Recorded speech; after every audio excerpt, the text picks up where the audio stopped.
Hi, I'm Donna Brown. I'm one of the lactation consultants here at University of Colorado Hospital Anschutz campus. This is a Lactina breast pump, and what this pump does is it actually takes the manual piston pump and then you can click it into a motor and then the pump will do all the work for you. Before you start pumping, it's a good idea to wash your hands and make sure that your pump parts are clean from the last pumping. On this pump, on the Lactina, the on-off switch is here. This dial here regulates how fast the piston is pumped, and so you usually want to leave it on level 4, which is a medium speed. But how you control how strong the suction is this white dial here. On the bottom, we're on minimum, and up here is maximum. So we're going to move the suction up by moving this gently up. And again, as you tolerate it.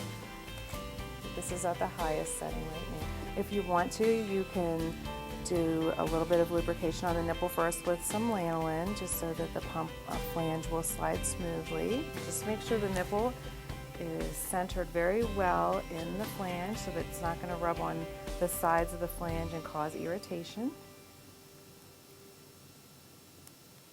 Now the milk's starting to let down on the right, and probably on the left in a second.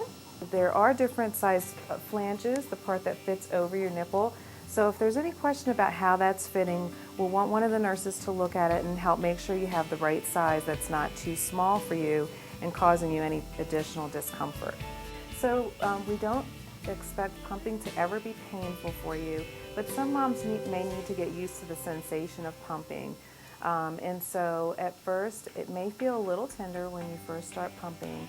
We don't ever want the tissue to start to look irritated. Usually the length of a pumping is around 15 minutes. However, you can go a little bit longer if you notice that you're still having milk flow. And sometimes when your milk flow has stopped, it's possible that another letdown will be triggered and you'll see flow increase again. So you can pump a little longer. We don't usually recommend longer than 20, maybe 30 minutes at the most. When you're removing the flanges at the end of pumping, just gently break the suction so that you don't pull them off with a vacuum still intact.